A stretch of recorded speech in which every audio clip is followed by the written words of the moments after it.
The Munson garden really exists primarily to provide food for the seniors who come here.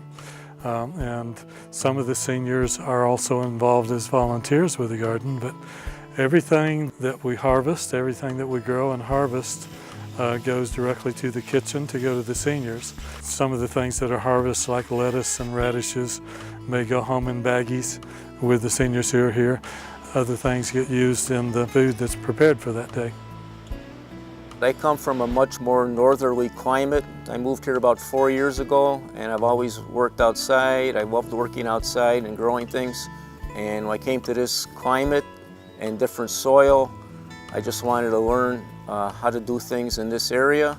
So I joined the Master Gardeners, and then I got involved with the garden here to just see what you can grow. Just see the amazing things you can grow year-round in this climate.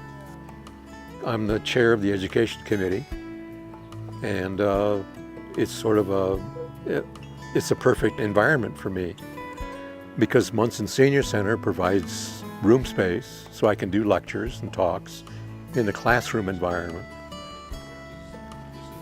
And then in the garden, what I'm really at is demonstrating to people how to handle plants and seeds, which is a knowledge base that was passed down historically from parent to child or grandparent to child. And that's missing now. They don't have a way to communicate that information.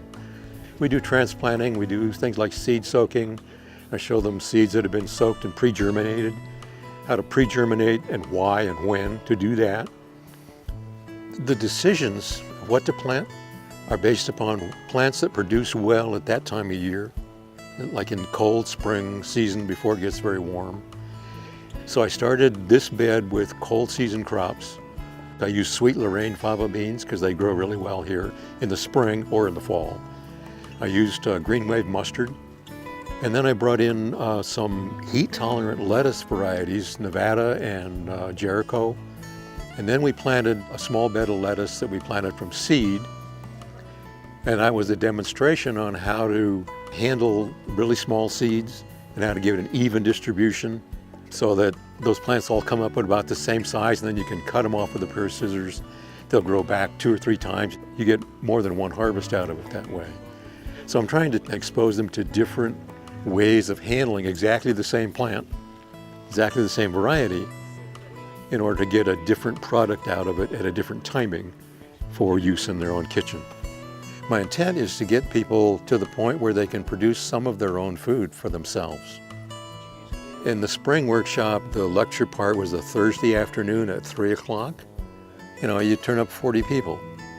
In this community with a limited amount of advertising, I think that's a result that speaks for itself. Like there is a demand. The collaboration between the Doña Master Gardeners and the Munson Senior Center Garden has been really positive. It's wonderful to have the Master Gardeners come in and bring in an educational component. And then it's also been great for the incoming Master Gardeners to have a place to be able to volunteer their time in order to document their hours for volunteering. I think one of the things that's really appealing about this volunteer work is that everybody just comes because they enjoy doing it. It's our love of gardening, and then seeing something in return as a volunteer, and the food that goes to the seniors.